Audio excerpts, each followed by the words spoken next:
Let's pray. Lord, salamat po sa hapong ito. Salamat sa buhay ng bawat isa sa amin.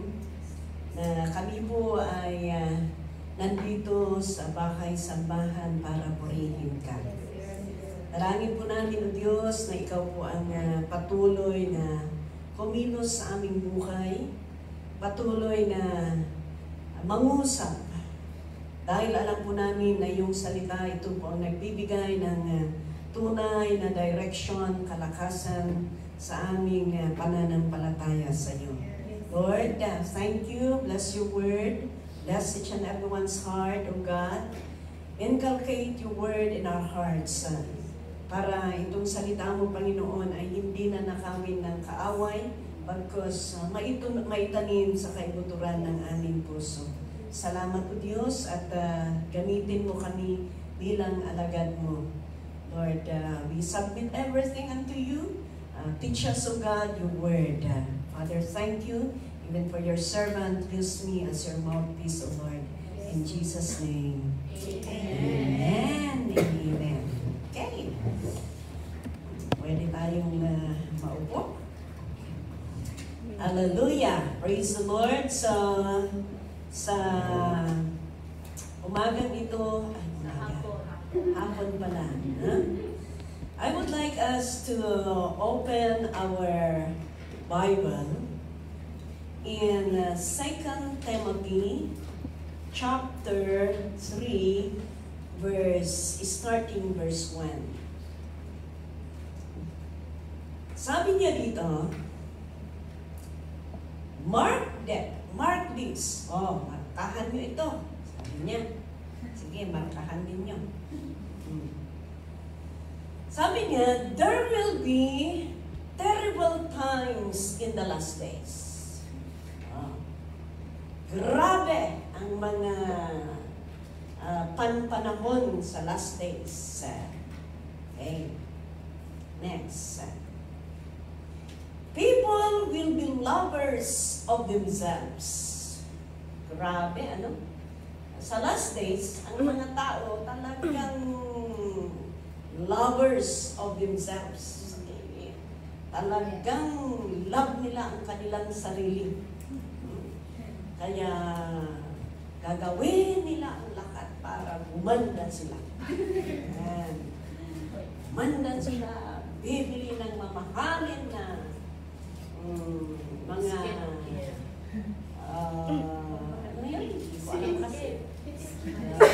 Skincare.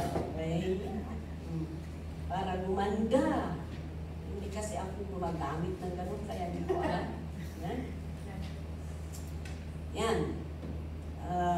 Para gumamit sila ng pampasiksi. Yan. Lahat-lahat na. Lovers of themselves. Ano ba? Sabi, lovers of money. Money. Party, holiday, money. Yan. Kung hindi M-O-N-E-Y, money na iba. M-E-N-N-Y. Boastful. Yan. Mataas. Yan. Proud. Mataas din. Abusive. Yan. Disobedient to their parents. Maraming iba ang mga bata ngayon. Iba ang mga bata ngayon. Tayo noon, lalong-lalo kami. Kasi magkatanda na kami, kayong mga bata-bata pa. Tingnan lang, titigan ka lang sa tatay at nanay mo. Takot ka na. Mag-ano ka na lang, papunta ka na, uupo ka na, maging behave ka na. Pero ngayon, ganun mo sa anak mo, ganun din sa'yo. Ganun ang mga generation ngayon. Iba na, no? Yan. Ungrateful. Yan. Para silang hindi sila marunong tumanaw loob o magpasalamat, no? Unholy. Yan, unholy. Yan. puros wicked ang nakikita o ginagagawa nila. Alam niyo kung bakit? Yan na, puros cellphone. Kaya parang boring pa ang buhay ng tao ngayon. Di ba? Yun noon, ang mga bata, syatong, Jolins, ano pa yung magtakbo-takbo dyan, kung ano-ano. Ang sarap mamuhay noon. Lalo-lalo na kung maliwanag ang buwan. Maliwanag ang buwan, hide and seek. Pero ngayon, wala na. Kaganon na lang. Ano ang napapanood nila? Yan ang ginagawa nila. Kaya, pangit ang ano ngayon. Next son. Without love. Ayan. Unforgiving. Slanderous. Ayan. Without self-control. Ano, without love, unforgiving, slanderous. Wala. Kaya, sabi ni Vice President Sara, anong sabi niya? Kung mayroon kang sinasabi na walang ebidensya, chismosa. Yan ang ano ng tao ngayon. Kaya, ayan, chismosa, kung ano-ano, sinisira. Ayan. Tahol na tahol. Kaya sabi sa Biblia, ano yung sabi sa Biblia? Away from those who are dogs, sabi niya. Alam niyo yung mga dogs? Ang dogs, kung bakit sabi ng Panginoon na iwasan ninyo ang mga aso, sabi niya. Alam niyo kasi ang mga aso, paulam yan. Inuulam yan. Pero ngayon, iparit na niya. Dahil tiltilawin dan, si dati aso, bagyo. Hindi kasi ganito ang aso. Ang aso ganito. Kung may nakita niyang tao, tumatakol yan. Di ba? Ganon. Pero, ang isang aso doon, kahit walang nakita, dahil napakinggan niyang tumatakol ang nandito, tatakol din, di ba? Yung isa, kahit hindi niya nakita, tumatakol din. Kaya the whole barangay, tumatakol na lahat ang aso. Kaya sabi, iwasan ninyo ang mga aso. Ibig sabihin, yung ganun ba? Takol ng takol, hindi. Kahit hindi nakikita, yung chismosa. Sige. Self-control. Brutal. Not lovers of good. Ano pa? Treacherous. Rash. Conceited. Lovers of pleasure than lovers of God. Yan na ang ano ngayon. Puros kayamanan, pera. Kaya sa iba, it's good dito. Pero maraming ganun, mga unbelievers na nagpa-part-time, di ba? Mahal nila ang pera. Pero sana ang mga Kristiyano, kakaiba tayo. Amen? Okay. Next. Having form of godliness, but denying its power, have nothing to do with such people. Next verse. They are the kind who worm their way into homes and gain control over gullible women, who are loaded down with sins and are swayed by all kinds of evil desires. Tingnan ninyo, ganun ang klase ng tao ngayon. Next verse. Always learning, but never able to come to a knowledge of the truth. Kanayon dangan tunggan at adalan ng awan ti application. Next. Just as Jannes and Jambres opposed Moses. So itong Jannes and Jambres, gusto ninyong pangalan niya? Delilah, gusto ninyo? He is deceitful. Just as as Jannes and Jambres opposed Moses, so also these teachers oppose the truth. Tingnan ninyo. Ngayon, ang daming false teachers. Ino-oppose nila ang katotohanan. Ayaw nila ang katotohanan. Itinuturo kung ano ang against the Word of God. Yan ang Jannes and Jambres. They are men of depraved minds. Yan. Who as far as the faith is concerned are rejected. Tingnan ninyo.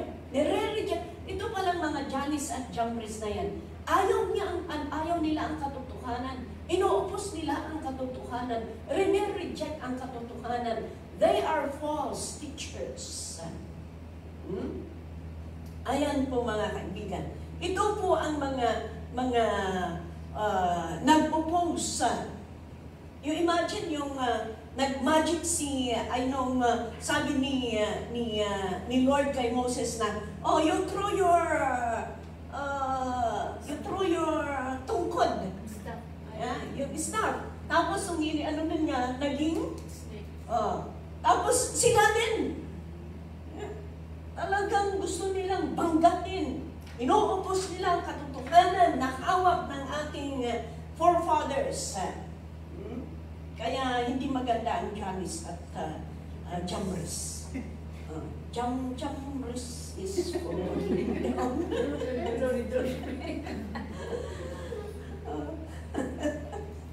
bata kami noon, Jambres.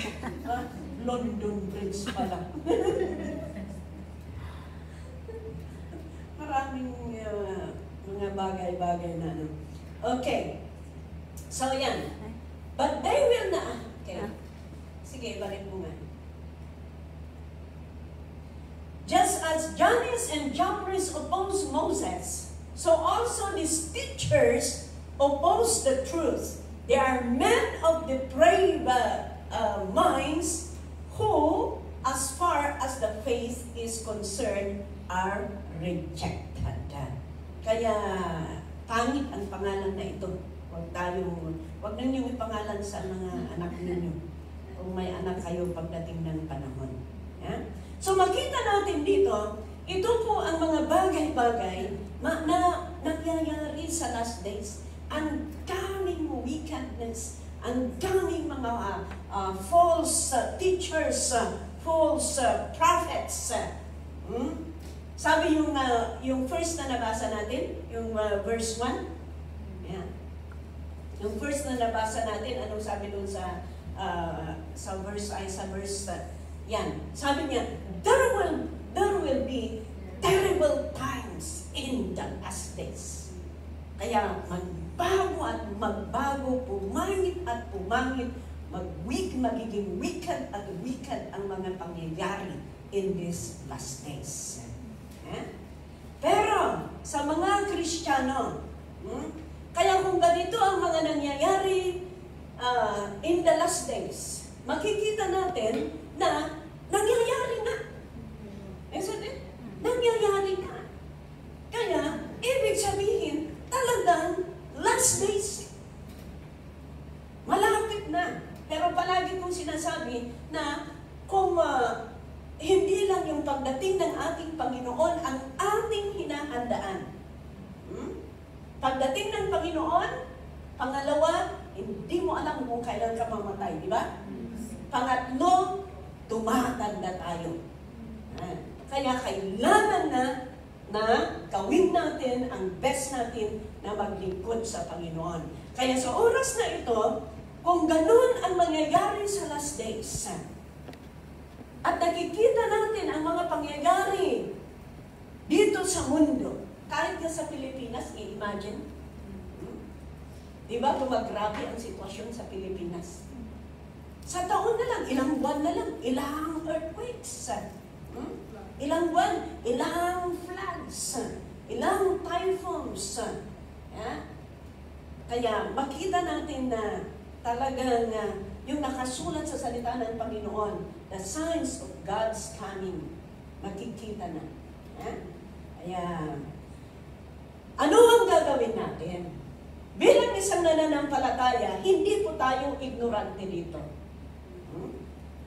Kaya, ang gagawin natin, ito na ang papag-aralan natin ngayon. Sabi doon, life applications we do in the last days. Ano ang gagawin natin? I-a-apply natin sa buhay natin in these last days bilang isang nananampalataya sa Panginoon. Okay? Unang-unang palaging gagawin natin is number one na gagawin natin is we must examine our salvation. Palagi natin i-examinin ang kaligtasan natin. Baka ang salvation mo medyo tagilid na. Yan ang delikado. Kailangan i-examine natin yung standing natin sa Panginoon. Hindi lang tayo. Kung mahal mo ang pamilya mo.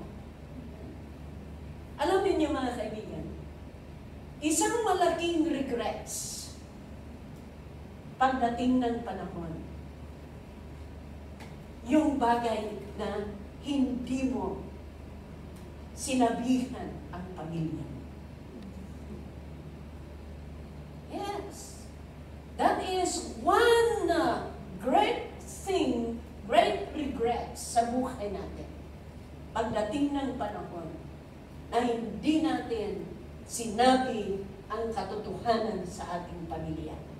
So madadya kanya, kantang ako na, o di mo lang imbaga kanya ni Jesus na isuraya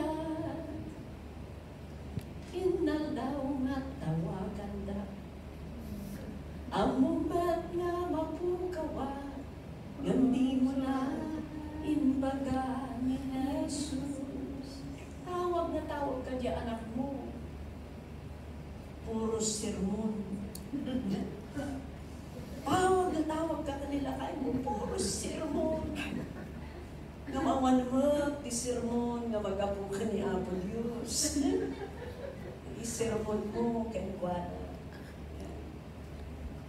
Kakabsat nga yan, ano ti agbabawin to.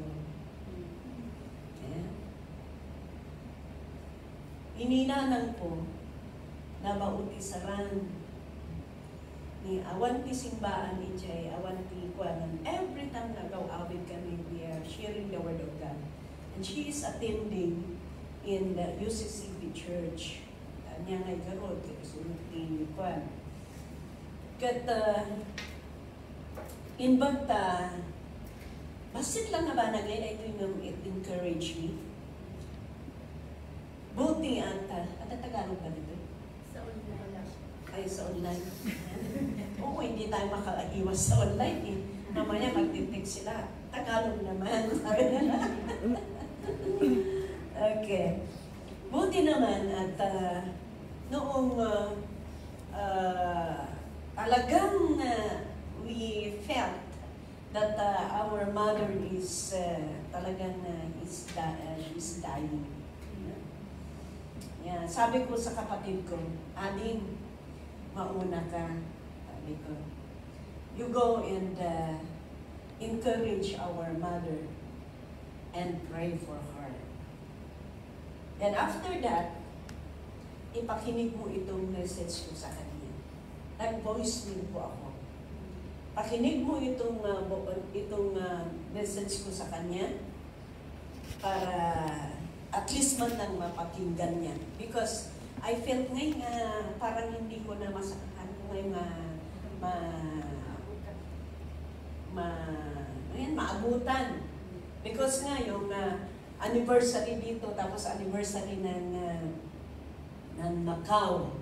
So, Ading went ahead.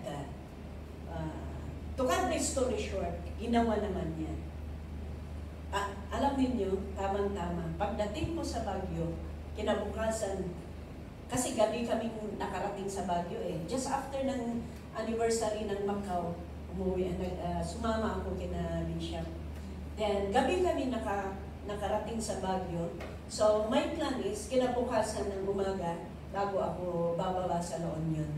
Alam niyo, kinabukasan na morning, 8 o'clock, we are preparing to go down to La Union with my siblings. At, ayan, natanggap namin text, wala na si Mama, sabi nila. Ayan. You know, it's just a simple thing. Na nag-record lang ako, tapos pumunta si Aning pinakinggan. And that, in my record, I pray also for my mother. And it's a comfort ba? Yeah? It's a comfort. Kaya sabi ko, isang malaking regret na mangyayari kung hindi natin gagawin yung bagay na hindi natin sinabi ang kaligtasan sa ating mahal sa buhay. Kaya ngayon pa lang, yeah, walang rason, I tell you, there is no reason for us to share the truth. We have messenger, we have cell phone, we have Viber, we have mga free na pwede natin gamitin. Right? Yeah. Kaya, you better share the word of truth. And, ganun din sa buhay natin. We must examine, tingnan natin yung pananampalataya natin. Baka bumababa na ang ating faith. Baka delikado na, baka nagbibitin na lang. Eh? Yan. In 2 Corinthians chapter 13, verse 5. Ang sabi doon? Examine yourselves to see whether you are in the faith. Test yourselves. Tingnan ninyo. Examine yourself. Tingnan ninyo, examine ninyo. Kung nandyan pa yung pananampalataya ninyo. I-test ninyo ang sarili ninyo. Do you not realize that Christ is in you? Unless, of course, you fail the test. Ayan. Kaya, sana po nandun yung time na, Lord, how is my faith to you? Yan. I-test mo yung sarili mo. Ginagawa mo pa ba? Tingnan mo, baka nalalamig ka na sa pananalangin mo. Yung time na pupunta ka na magsimba kay Lord, baka nawawala na yung desire mo. Ay, you better apuyan mo yung desire mo, yung pananampalataya mo sa Panginoon. Anong gagawin mo? You command yourself. Hindi dahil na nalalamig ka na, nararamdaman mo na ay itutuloy mo na. You must do something to fund your faith in the Lord. Amen? Yan. Okay. Pangalawa. Yan. Anong gagawin natin in these last days para yung sa buhay natin? Anong i-apply natin? Okay? Number 2 is, we must make sure that Christ is still our first love. Ay, yan ang titingnan natin. Siguraduhin natin na still pa rin na ang first love natin ay ating Panginoon. Alam niyo kung minsan, noong unang-una, very on fire ka. Pero noong tumatagal ka na, ay bakit ba? Sa kanto at kanta, ko ng, why me Lord? Yan. Kailangan na titingnan natin. Alam mo din naman diba? Alam mo din naman talaga kung ang pagmamahal mo ay talagang first love mo pa rin ang Panginoon. siya pa rin ang nangunguna. Hindi naman ibig sabihin na iwanan mo na ang trabaho mo at magnanalangin ka na lang at magbabasa ka na lang ng Bible at saka kung hindi naman na yan ang ibig sabihin. You know it in your heart. Yeah? Because there is time for everything. Of course, if it is time for you to work, then work. And if you have time, and that is the time that you, especially your day off to the Lord, you know it, you know that it is your day off. It's your Sabbath day, and because it's your Sabbath day, you need to give it all to the Lord. Amen. Amen? Dahil yung 6 days, ginamit mo yan, nagtrabaho para sa sarili mo, para sa pamilya mo. Sa day off mo, ibigay mo din kay Lord. Kaya every day off sana, Lord, ano din ang gagawin ko para sa iyo sa araw na ito? Ganon. Haan nga din. Anya nga napagpasyara. Yan. Haan na pa'y nakakatanid siya. Yeah. Ano, pag-run mo, ayan na nga natin mapanakpaganan. Tapos punta ka sa McDonald's, kumakain ka doon, kumakain ka. Mamaya nag-transfer ka na naman sa Cafe de Coral. Yeah. The whole day na, nasa ano ka, lumabas ka lang, naglakad-lakad, bumalik ka na naman sa restaurant. Ano na naman, patingin-tingin ka na naman doon sa menu.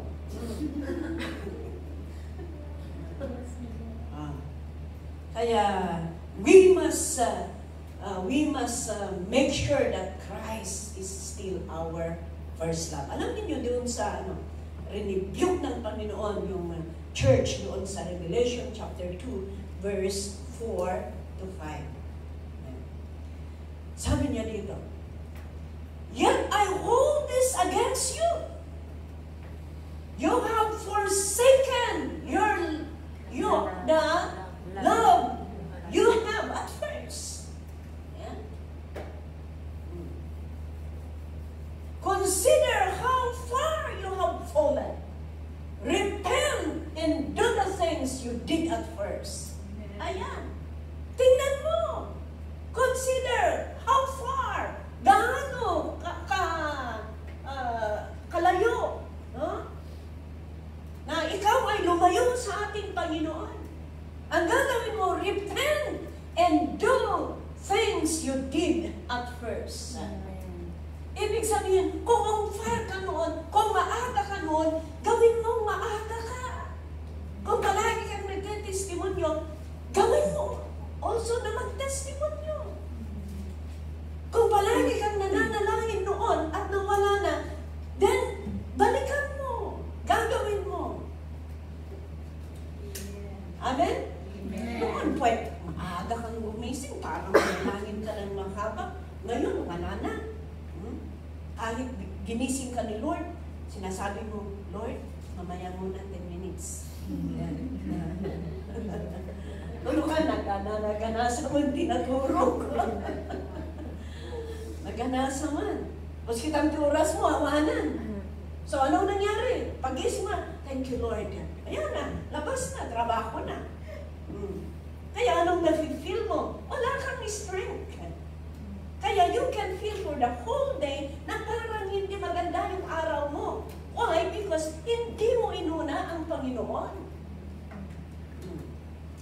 Kung hayaan mo kaya ang Panginoon, ibigay mo lahat sa Kanya, manalangin ka, and you submit all the things that you are going to do on that day.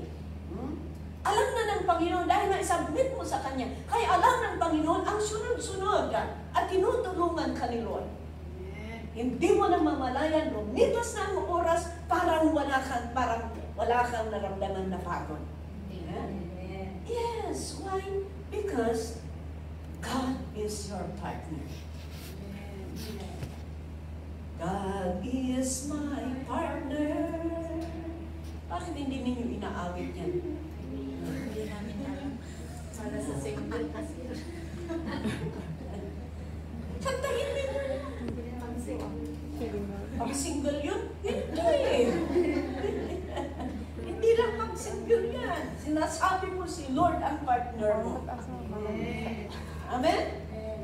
Hindi lang pang-single yun. Kaya ang umaawit, yung mga baak, ganun ba?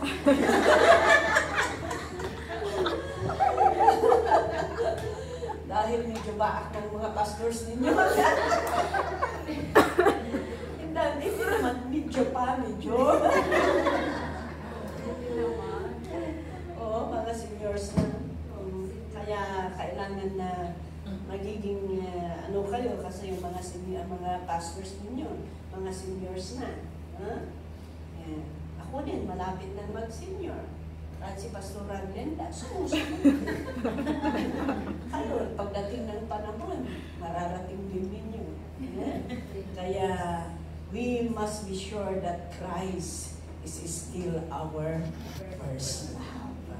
Amen? Amen. Praise the Lord. Number 3. Yan. Number 3 is, we must test everything through Scripture. Bakit kailangan natin na, kailangan na lahat ng pinanampalatayanan natin ay kailangan in accordance to the Word of God. Kung napakinggan ninyo ang preaching ng Jail kanina, sabi niya doon, na yung tunay na church ay yung gumagawa ng katuruan ng ating Panginoon. Yan, ang tunay na simbahan. Tunay na simbahan. Ang tunay na Iglesia ni Cristo.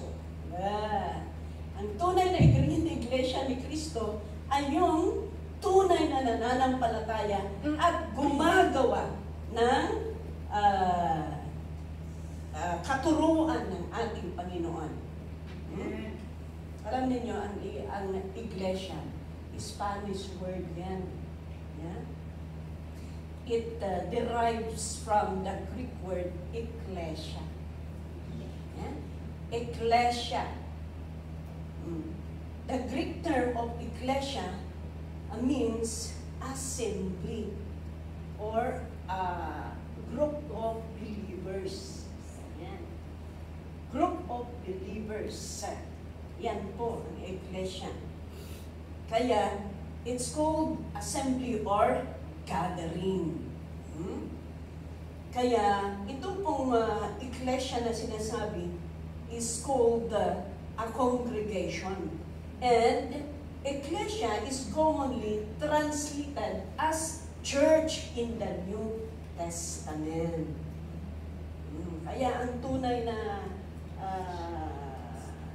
church, ang church is really a group of believers. A group of believers. Bakit tayo pumunta doon? Kaya,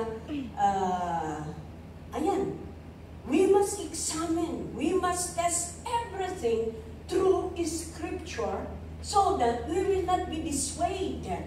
Hindi tayo madaling ma-deceive.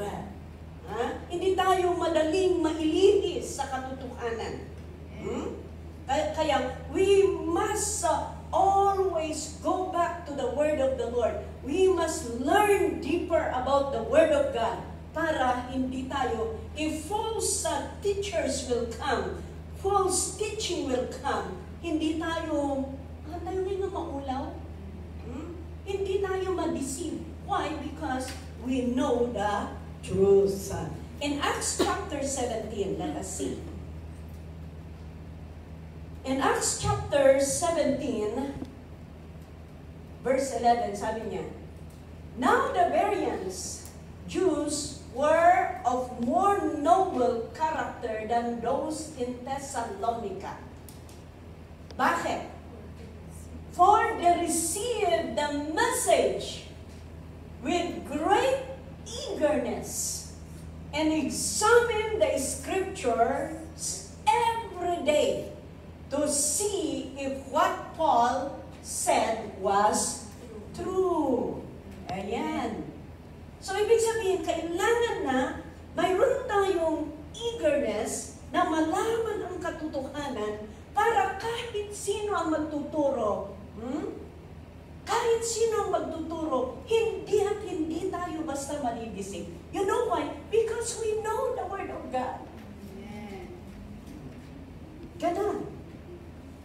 Kaya, praise the Lord, every day po, alam niyo ngayon, wala nang rason na, ay, wala akong time na magbasa, wala akong time. Insulsulyulaan nandit siya, headphone nyo, talapayan nyo. Ura niya, aramidan nyo, you can listen. Isn't it? You can listen. Nung ano matulatan niya, duwa. Otherwise, tamawag ni amo yung ano lang yun. You can, or kahit yung isa lang. Para kung may tumawag, alam ninyo. Lalong-lalo, naglalaba kayo, naglilinis kayo. It's good. You listen to the Word of God. You listen also, even songs that will help you. Alam niyo kasi, habang kung ano ang napapakinggan ninyo, nati-change ang mind nyo. Kaya, lumakaw, umad ka, kung nakaansar ka, makinig ka ng message o makinig ka ng mga awitin, ay nawawala yan. And that is one way that we could renew our mind. Listening and reading the Word of God. Isang makita nyo noon niya ti first nga kanta. Noon niya ti last nga kanta nga nanggagam. Puray nurumar ka di talakuar. Isang ti first nga kantaan. Yes. Isn't it? Lalong-lalo na kung palagi nakakanta dito, tapos lumabas ka. Kahit nag-start kang kumakanta, pero kung magkanta ka, yung kinakanta mo, yung last na napakinggan mo, yan ang kinakanta mo. Yes, because it was registered into your mind. Ganun. 2 Timothy chapter 3, verse 16 to 17. Sabi niya dito, all Scripture is God-breathed. All Scripture. Anong God-breathed? Ilocano yung manti God-breathed.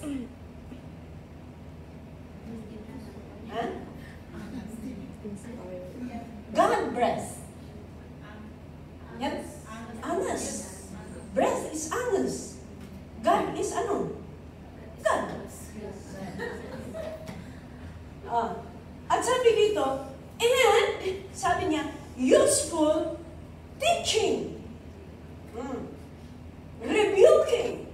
Kaya habang nakikinig ka dyan, nare-review ka. Correcting. Nako-correct ka. Training in righteousness. Wow, natitrain tayo. Kaya kung nandoon yung scripture sa buhay natin, the scripture is God-breathed. Okay? Kung breath ang scripture, then it will give life. It will give life. Turuan tayo, ma-rebuke tayo, ma-correct tayo, ma-train tayo. And verse 17, anong sabi doon? So that the servant of God may be thoroughly equipped for every good work. Ayan. Yan.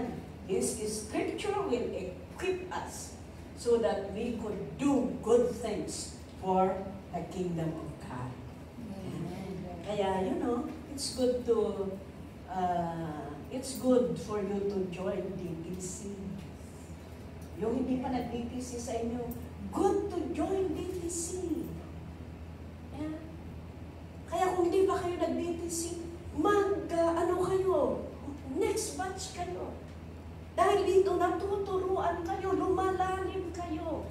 Kaya after ng DTC, ang ganda yung foundation ninyo sa pananampalataya. Sino ba hindi nag-DTC?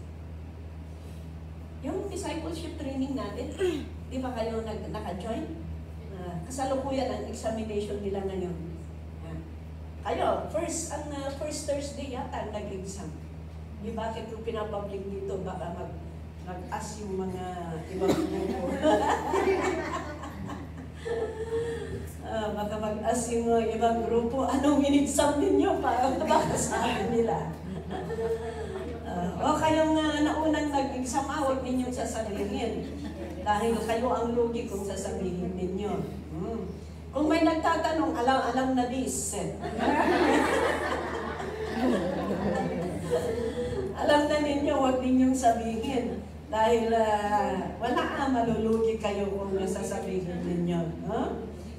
So, kasalukuyan po, I don't know, first exam yata nila. Okay?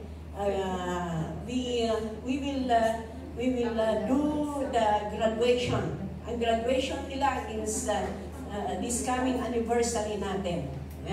Kaya after ng anniversary natin, yan na naman ang next batch po natin ng DTC. Kaya kung hindi po kayo nakapag-DTC, you could join. You know, we don't know what God's plan sa buhay natin. And I believe that one thing that God is doing in these last days, God is preparing His people spiritually, so that everywhere na pupuntahan mo, God could use you to preach the Word of God, share the Word of God. That's why we thank the Lord. All the most of our DTC students who went home and went to another places, God is using them. Ginagawa ng Panginoon, ginagamit ng Panginoon sila. Sa Pilipinas, nagiging pastoring ang karamihan sa kanila. Nagiging pastoring sila sa Pilipinas. Sa ibang nasyon, ganun din. Kaya God is preparing each and every one of us. And if we are willing to be used by the Lord, I tell you, hindi naman kailangan magpastor ka bago ka mag-Bible school o mag-discipleship training. Who knows? Ako noon wala akong plano-plano na magpastor ako. Dahil gusto ko mag-doktor ako. Yan. Wala akong plano-plano. Wala. Kahit sa katiting, naisipan ko na pagdating ng panahon ay magpastor ako sa abroad. Wala sa isipan ko. Pagdating ng panahon ay nagra-round ako sa mundong ito. But you see, we don't know kung ano ang plano ng Panginoon. Noon kung may aeroplano na dumaan sa amin, ayan, kaya kita, nanukuan. Tapos sa isip mo, paano kaya nangyari yan? Paano kaya ginawa niya? Yan. Kani, makulak mo, makutak ka. Kauuma magayang yan yung aeroplano. But praise the Lord. Okay, so, ganun. Kaya kailangan mag-aral tayo, makinig tayo sa salita ng ating Panginoon. Amen? The last one is, na kailangan i-apply natin sa buhay natin, we must understand our call to persevere in, and to love, and to minister to the church. Yeah? Kailangan na maunawaan natin na tayo'y tinawag ng Panginoon na mag-persevere, magmahal, at mag-minister to the church of God. Mag-persevere tayo. Yan, natakot natin yung pagmamahal. Kailangan matuto tayong magmahal. Even those unlovable, we need to really practice to love. Practice. Practice naman We could learn to love. And we can do it. Alam niyo, nung nasakta-saktan ka, mahirap. Diba? Mahirap. Pero, kung na-accept mo yung pagmamahal ng Panginoon, and you will always go back to the compassionate God, na palagi mong sinasabi mo sa isipan mo, ang Panginoon nga makasalanan ako at pinatawad ako ng Panginoon. Minahal ako ng Panginoon. unconditional. Yan. Kung palagi natin isisiksik yan sa isipan natin, matutunan natin mag-forgive at ang susunod, magmahal. Minister to the church. Yan. We could help the church. We could teach someone, believers, some followers. Pwede tayong magamit. Pagdating, kaya palagi namin sinasabi, anyway, for your information, we have 55 yan. 56 jails. Yeah? We have 256 jails na mini-ministruhan natin. Through Zoom. May 30 jails face-to-face sa Pilipinas. Mini-ministeran ng mga pastors natin sa Pilipinas. Alam ninyo, nakaka-enjoy na makita mo, nakakatuwa na makita mo ang ginagawa ng Panginoon na kahit sa mga sabihin mo na lang na pinakamakasalanan ng mga tao, pinasok ng Panginoon dahil mahal ni Lord. Amen. That's why we are enjoying also to share the Word of God na nagsasabi sa kanila, mahal kayo ng Diyos. Hindi natin alam pagdating ng panahon, baka paglabas ninyo dyan, gagamitin kayo ng Panginoon. Amen. Kaya, everyday yan na jail ministry natin. Everyday, 2 groups yan. 9 o'clock and 10 o'clock. Kanina, ilang jail yung last? I think 11 jails. 11 jails yung kanina, yung 10 o'clock group. Iba na naman yung 9 o'clock group. We praise God. You see what the Lord is doing? Doon natin makita kung ano po ang klase ng mga tao doon. But God, hindi po rineject ang Panginoon ang mga tao doon sa bilangguan. Bagkus pinakita ng Panginoon ang kanyang pagmamahal sa kanila. Amen. Kaya kung minahal ng Panginoon, who we are. Who we are na hindi din na matutong magmahal. Kaya, tinawag tayo ng Panginoon to love and to share the love of God and to minister to the church. Especially, sabi ko nga, God called us to persevere. Ano ninyo? Maraming mga pangyayari dito sa buhay, pero sa buhay natin, nananampalataya sa Panginoon, tinawag tayo ng Panginoon. We must understand, kailangan o nawaan natin na tayo'y tinawag ng Panginoon na mag-persevere. Let us read in, can you flash kung ano ang nakalagay dyan? Sabi niya dito sa Hebrew chapter 10 verse 36. You need to persevere. That when you have done, so that when you have done the will of God, you will receive what He has promised. Tingnan ninyo. But you need to persevere. Pagkatapos na gawin mo ang kagustuhan ng Panginoon, tatanggapin mo ang pangako ng Panginoon. Praise the Lord. Pero kung hindi ka makapag-persevere, kagaya sa trabaho ninyo, sa bahay ng amo ninyo, kung hindi kayo makapag-persevere sa amo ninyo, dahil ganun ang amo ninyo, anong mangyayari? Wala kayong dolyar. Di ba? Wala kayong dolyar. Ganon din si Madam dito. Doktora Sandra dito. Kung hindi siya makapag-persevere na nag-aalaga, nag-check sa mga dinukdokturan nilang lima. Kung sasabihin niya, asong kalaong, kunanakit, nina na dyan, hindi na naaso. Awa na Alam niyo, nakakatawa kung mag-istorya ang mga ito. Dahil may, may naka-ICU na animal. Kaya shifting sila. Shifting ang trabaho nila. Praise the Lord sa mga kapatiran natin na nakatrabaho dito bilang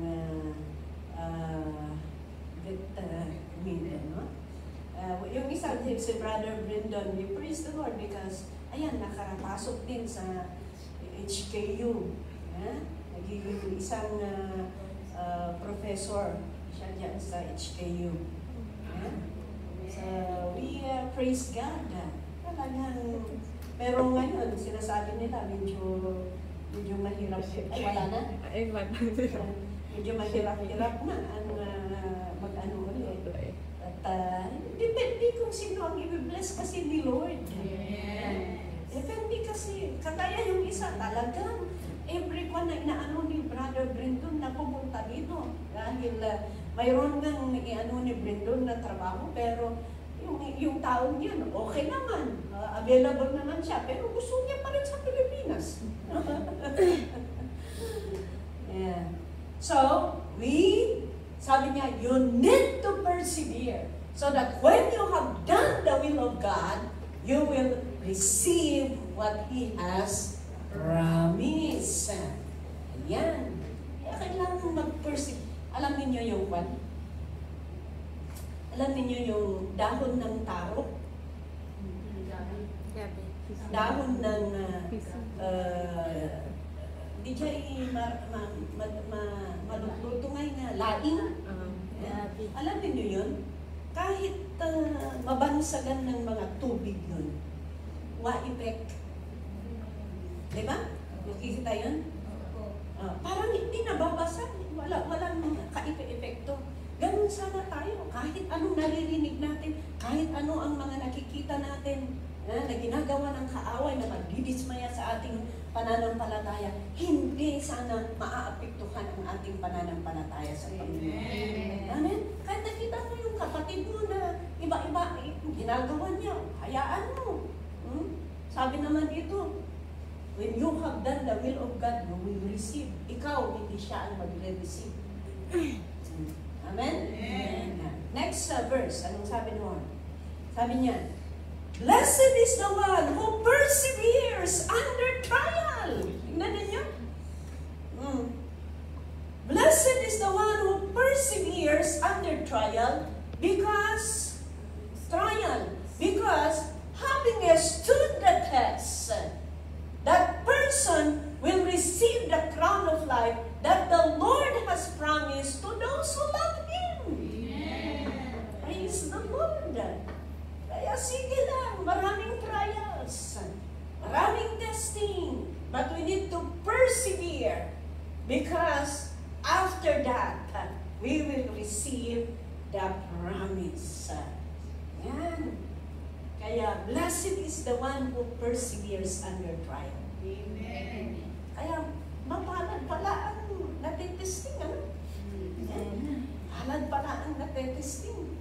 Dahil after that, na in-overcome mo yung testing, you will receive a promise to those who love Him.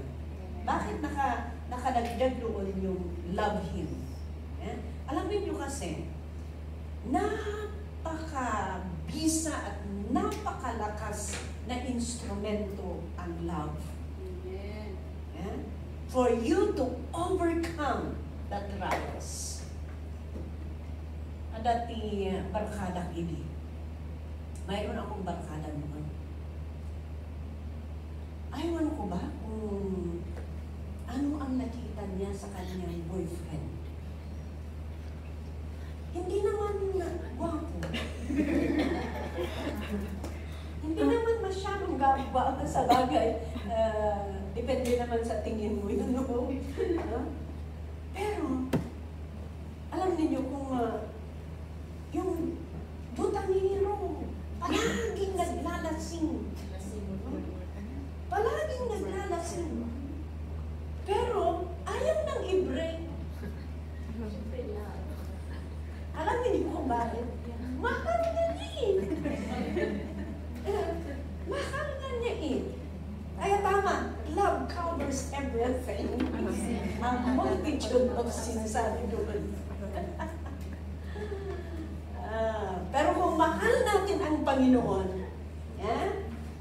ganun. Kaya sabi dito, blessed is the one who perseveres under trial.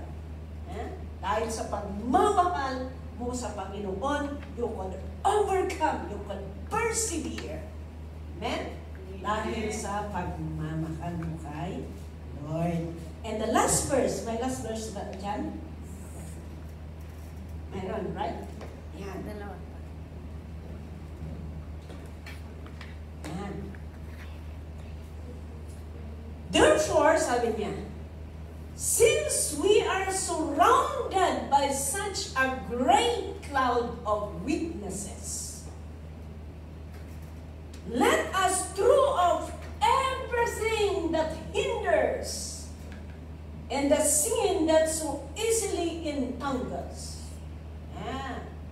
We are surrounded by such a great clouds of witness. Maraming nakakakita sa atin.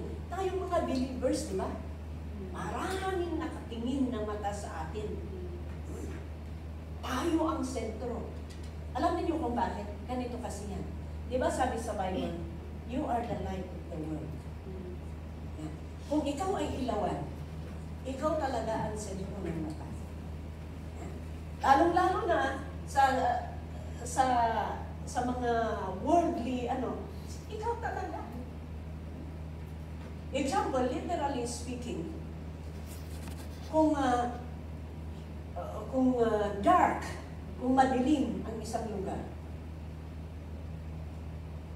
magpatayo ka, magsindi ka lang ng kahit maliit na ilawan. Yan ang nakikita. Yan ang nakikita. Ganun din tayo. Kaya sabi, let us throw off everything that hinders and sin that so easily entangles. Kaya i-throw off natin. I-throw off. Itapon natin. Lahat ng mga nakakahinder sa atin at yung mga kasalanan that so easily entangles. Alam niyo yung entangles? Ganito yung example. Alam niyo yung sapot-sapot ng spider? Sapot-sapot ng spider. Spiderweb. Cobwebs. Tama? Once na may insekto. Anong nag-fly?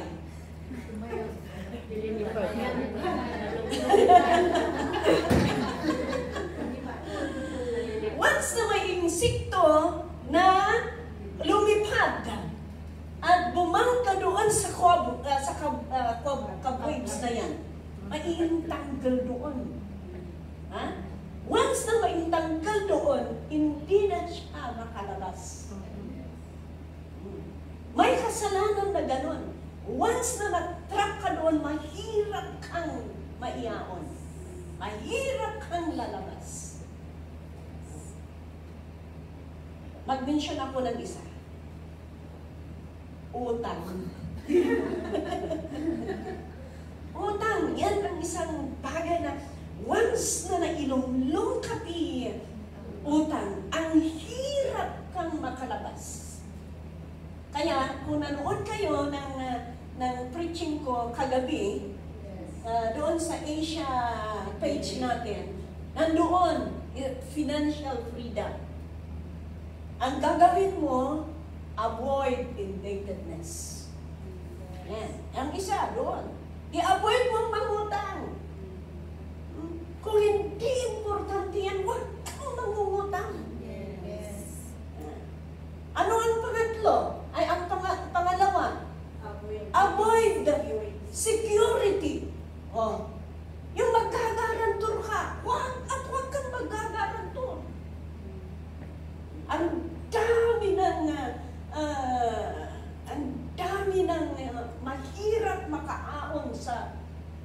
nagkagarantor. Kasi karamihan, kung maggarantor ka, parehas lang kayo sa nagutang. Ang worst is, kung hindi makabayad, ikaw ang magbayad. Yan ang isang kasalanan na ang hirap. Hirap ka na makalabas doon. Kaya huwag at huwag kayong magkagarantor.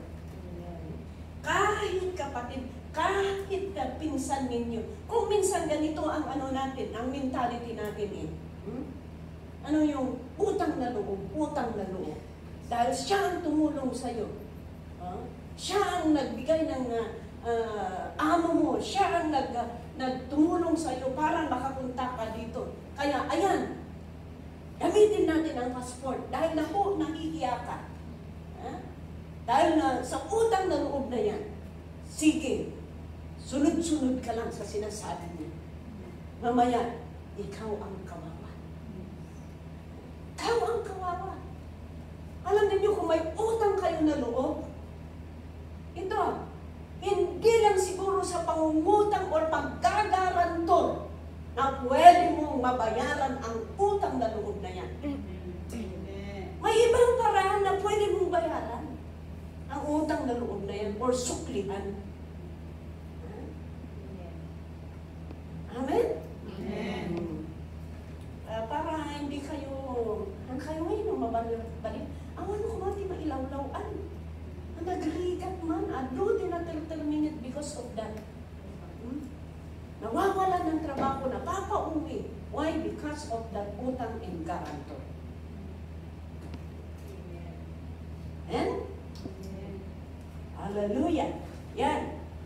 Sabi niya, therefore, since we are surrounded by such a great cloud of witnesses, let us throw off everything that hinders and the sin that so easily entangles. Yung last part na, sabi niya, and let us run with perseverance the race marked out for us. Ayan. Let us run with perseverance. Sige, takbo ng takbo sa paglilingkod. May katapusan din yung tinatakbuhan mo. Sabi dito, the race marked out for us. Anong next verse? Verse 2. Fixing our eyes on Jesus. Yan. Tuloy, anong gagawin natin? Let us run with perseverance. Run with perseverance. Kahit pagod ka, sige lang. Huwag kang mag-give up. Minor ka lang. Ayan. Anong pangalawa? Sabi niya, fix our eyes on Jesus. Fix our eyes on Jesus. The pioneer and perfecter of our faith. Fix our eyes on Jesus. Don't fix your eyes on this.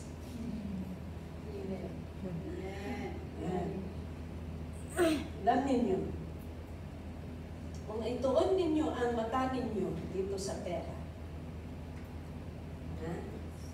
lagay, ganun ninyo. Kung matagal na pinifix mo ang mata mo dito, maduduling ka. Maduduling ka. Kung maduduling ka, dalawa na ang tingin mo. Tama? Kung dalawa na ang tingin mo, we don't know which way to follow. Yan. Hanggat at mawala ka na sa kabila sa Panginoon. Ayan. Kaya, mas maganda, fix our eyes on Jesus. The pioneer and the perfecter of our faith. For the joy set before him, he endured the cross, scorning its shame, and sat down at the right hand of the throne of God. May nakalaan, may buhay na walang hanggan. Yes. May buhay na walang hanggan. Kung matapos natin ang buhay natin dito sa mundo, we will enter to the kingdom of God. Amen. Kaya, let's continue to persevere. Let's continue to fix our eyes on Jesus. Ano man ang mga problema, ano man ang mga pangyayari dito sa mundo, ano man ang mga testing sa pananampalataya mo sa Panginoon. Alam niyo yung pananampalataya natin, ang daming testing. Hindi ka mag-Kristiyano, hindi ang buhay ng Kristiyano ay masayang tunay. Hindi palaging masayang tunay. Hindi ang Kristiyano ay hindi puro bed of roses na sinasabi. Ano, yung rose na yan. There is always a thorns. Ganun ang buhay natin. Kaya huwag mong sasabihin na dahil Kristiyano ka, wala nang problema, okay na ang lahat. No! But the good thing is that, tandaan ninyo ito, hindi ka Kristiyano, ang daming dumarating pa rin sa buhay mo. Mag-Kristiyano ka, marami din dumating sa buhay mo na testing. The difference is, kung hindi ka Kristiyano, wala kang alam na takbuhan at wala kang karamay. Pero kung Kristiyano ka, darating man ang pagsubok sa buhay mo, may kalakasan ka, may tatakbuhan ka, may karamay ka. Amen. Yan ang diferensya. Kaya kahit anong problema na dinadaanan mo, praise the Lord, makapagpuri ka pa rin.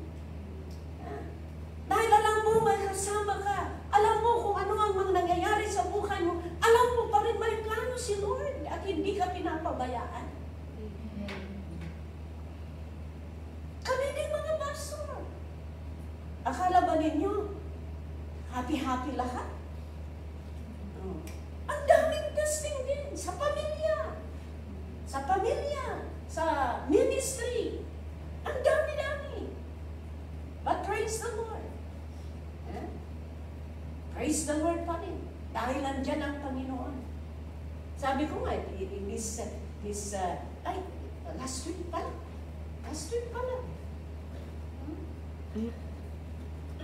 Sabay-sabay. Yung kapatid ko, biglang tinawag nila. Ayun, taray na ka nun dyan hospital. Rush na dyan hospital dahil nahihirapan siyang huminga. Kaya more than one day niya doon sa ICU. Nakatubo. Kung habang nandun yung kapatid ko sa ICU, yung kuya ko, nandun na naman si ating ko, nagpapakimo. Nagsabay-sabay. But praise the Lord pa rin. Yan ang kagandahan kung nasa Panginoon ka, dahil may alam kang takbuhan. Alam mo, may karamay ka. Awan-an. Kagaya ng nangyayari sa Pilipinas ngayon. We pray for yung isang member natin dito. Nag-rescue, diya kapsak na natabunan diya daga nga, diya balay nga pag-rescue anda. Aywan ko, nung kahapon, kaya natabunan yung dalawang kapatid niya, yung isang sister natin dito sa Hong Kong, sa Kalinga. Pastoring leader natin, yung tatay nila. Hindi pa, hanpay nga nabirukan di may isa. I think hanpay nabirukan di may isa. Hindi ko alam kung nahanapan na nila. Kung minsan parang mag-question tayo, but we don't have right to question God. Because God knows what He is doing for His people. Yan. Kaya, yan. Fixing our eyes on Jesus, the pioneer and perfecter of our faith. Siya ang nag-pioneer sa faith natin. Siya ang nag-perfect sa pananampalataya natin. Kaya habang tayo nagpapatuloy, is changing us and God is perfecting us. Amen? Amen. Yan. Kaya, ang last verse natin bilang conclusion is in 1 Corinthians chapter 15 verse 58. Wala dyan, kaya i-search ninyo. 1 Corinthians chapter 15 verse 58. Hallelujah. 1 Corinthians chapter 15 verse 58. Ito po ang sabi ng ating Panginoon. Kaya ang ating i-apply sa buhay natin, lalong-lalo na sa last days na ito, sabi nga natin, ang unang-una, we must examine our salvation. We must make sure that Christ is still our first love.